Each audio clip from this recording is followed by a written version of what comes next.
This is DJI Osmo Mobile 3. It is one of the best smartphone gimbals you can get.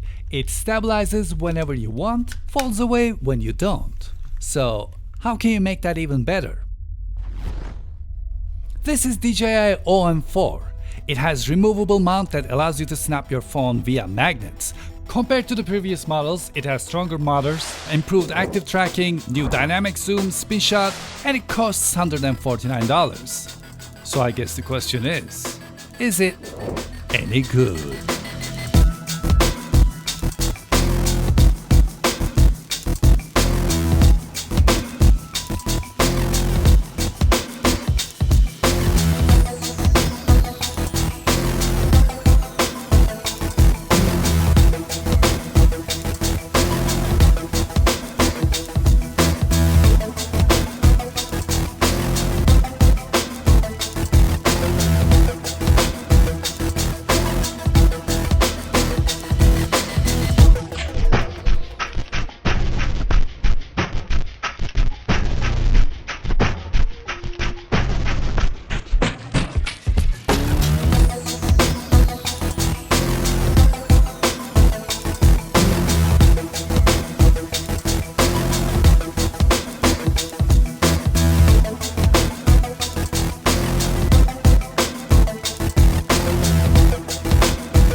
And here it is, DJI OM4 comes in this nicely designed box. Inside the box we're greeted with a note. Underneath that note, a magnetic ring holder and its alignment helper.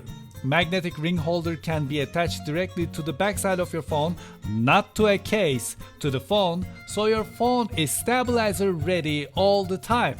Some papers, cleaning wipes, extra stickers, wrist strap, a little pad if your phone is small and light, mini tripod, USB to USB-C cable, OM4 itself, and its magnetic mount that snaps right into its proper position.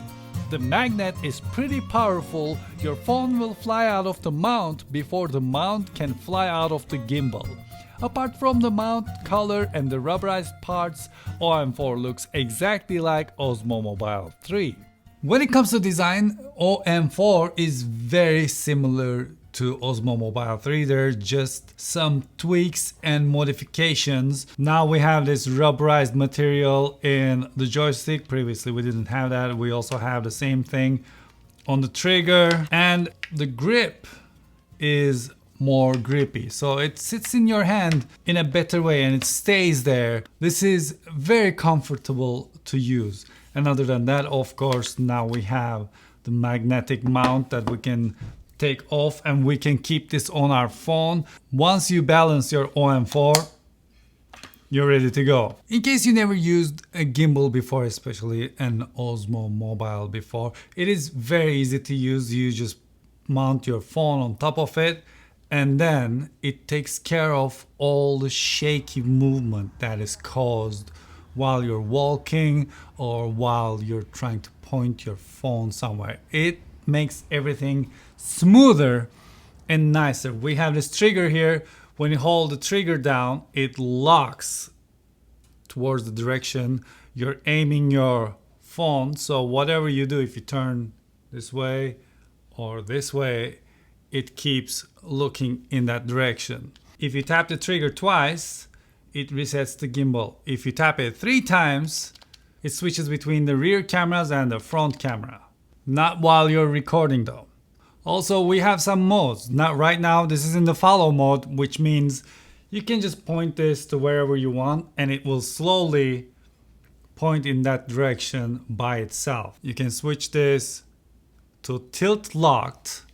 That's when the tilt angle gets locked, but you can still look left and right, and if you want to change the tilt, you basically use the joystick. And then we have the FPV mode. In FPV mode, it is very much like follow mode, but it also follows roll. So if you're rolling, the phone rolls with you. In the regular follow mode, the phone doesn't roll. And then finally we have the spin shot. This is new in OM4. And in the spin shot, it is very much like FPV, but you can use the joystick to rotate your phone and create an interesting looking footage. If you're gonna do this, I suggest you switch your stick speed to slow, because if you do it fast while you're watching it back, it's gonna look bad. When it comes to features, OM4 has some new features. One of them is dynamic zoom, which is dolly zoom. It is something that I really enjoy doing on my channel, and you probably have seen it millions of times here. On the DJI Mimo app, you select dynamic zoom, decide if you want to move in or out. In this case, I have move out selected. Select the subject, move in a straight line,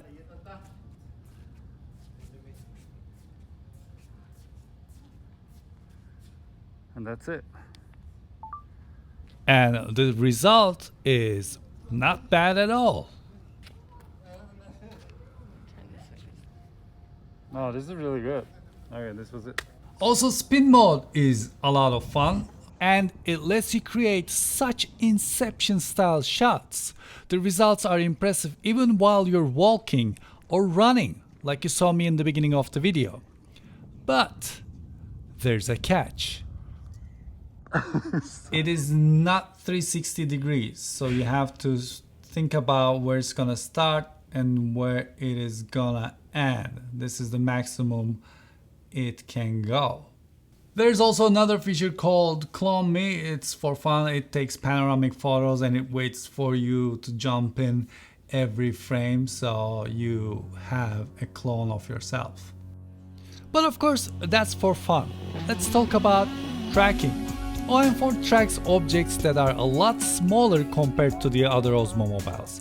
Here you can see that I can circle around this random person I found standing around at Griffith Observatory, and I can walk away from her a lot and the tracking still knows where she is. However, once you pass the point where it cannot track anymore, even if you walk back closer to the subject, OM4 doesn't lock back. But still, it is very impressive. I was able to do the entire Rocky test using tracking, so I didn't have to worry about pointing OM4 in the right direction, and it didn't lose the target once. It even lets you arrange the framing after you pick what you want to track. But bear in mind, in some modes, Mimo app turns off electronic image stabilization. For example, tracking. So if you're tracking and running at the same time, that may not be a good combination. Also in my tests, OM4 reacted slower to the gestures, and it was the first to lose tracking when I zigzagged a lot. I think this may be because of tracking prediction, and it may get better with a software update in time. This thing still doesn't rotate 360 degrees, and I wish it did, which means when you wanna turn the camera towards yourself, if you're using the rear camera to shoot something, you cannot turn the camera to yourself easily. You still can do it like this, and then you can turn back.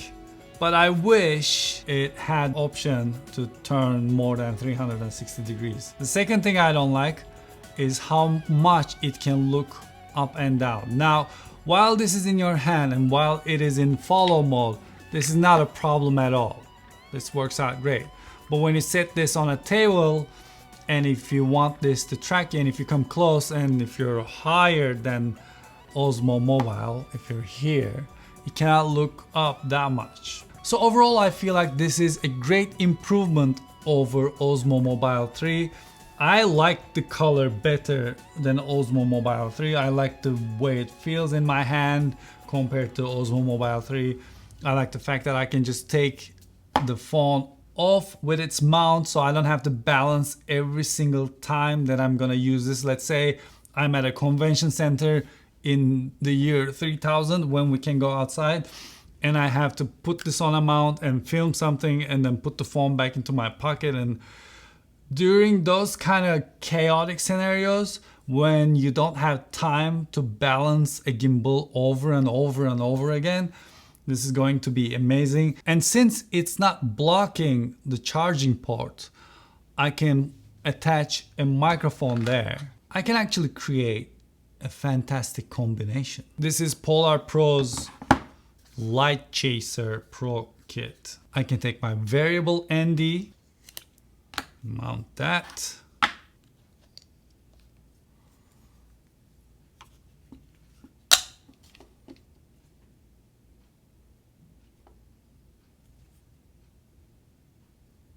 Perfectly balanced, as all things should be. Now I can film like this and adjust my shutter speed as I wish. The stronger motors makes a huge difference. It allowed me to use the telelens and run like crazy. I was running like a crazy person, and the footage was as stable as it can be. Right now, OM4 is my favorite smartphone stabilizer. Even if you're out to run like a crazy person, it still stabilizes the phone nicely. It made the day at Griffith Observatory a breeze. It worked perfectly, and in no time I had all the shots I wanted.